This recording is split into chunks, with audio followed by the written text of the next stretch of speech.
DTV es todo lo que un país en democracia tiene que ser. DTV es tu voz en el Congreso. Este 2023, seguí eligiéndonos. DTV, el periodismo en el Congreso.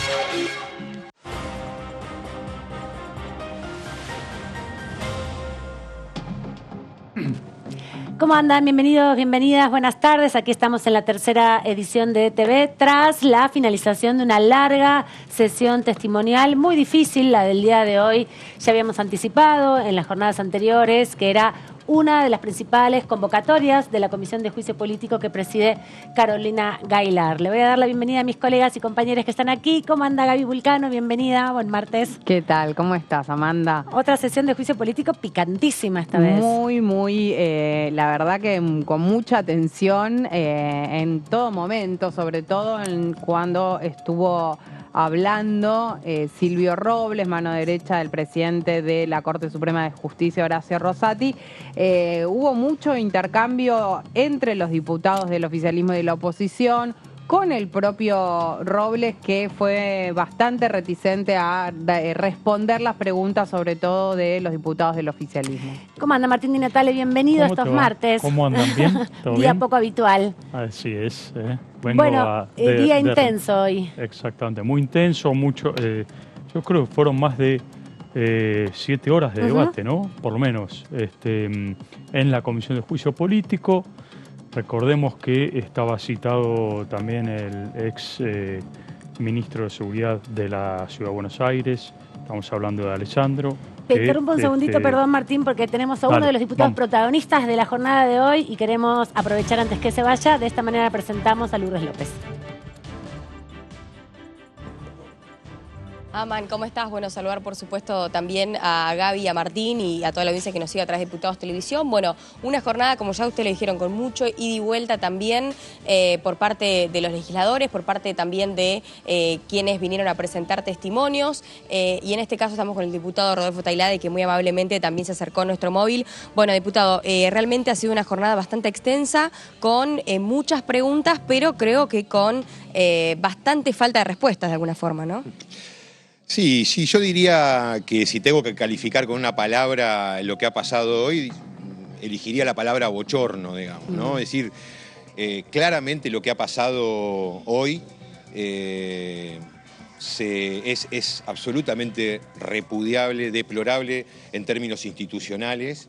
Ha sido una falta de respeto al Congreso Nacional, a los diputados que representamos el pueblo de la nación, que un funcionario judicial de la máxima jerarquía como este hombre haya pretendido tomarnos el pelo de la forma en que lo hizo a lo largo de todas estas horas, ¿no? Acudiendo a argumentos absolutamente absurdos para evitar responder preguntas, la mayoría de las cuales eran bastante sencillas y no tenían ninguna complejidad, pero claramente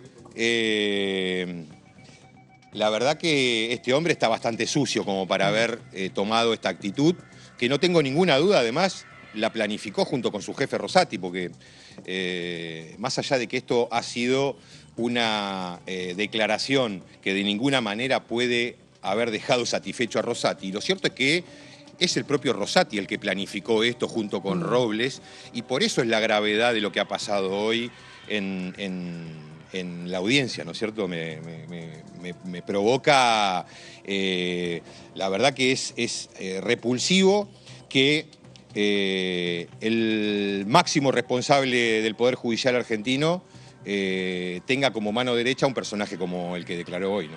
¿Qué tal, diputado Tailade? Amanda Alma lo saluda desde aquí. Gracias por este rato, después de una jornada difícil. ¿Qué haces, Amanda? Muy bien. Se amparó mucho en el artículo 8 del reglamento de la Justicia Federal. El reglamento. ¿Qué significa eso? Porque hasta ahora no lo habíamos escuchado. Bueno, exactamente. Esa es una de las cuestiones más, me parece más importantes sobre las que tenemos que nosotros machacar. Efectivamente, a lo largo de estos 6 meses han venido, hoy creo que la diputada sí le hizo el cálculo, 23 funcionarios de la Corte Suprema. La mayoría de altísimo rango, secretarios letrados, secretarios de vocalías, todos están regidos por el reglamento de la Justicia Nacional. Ninguno, salvo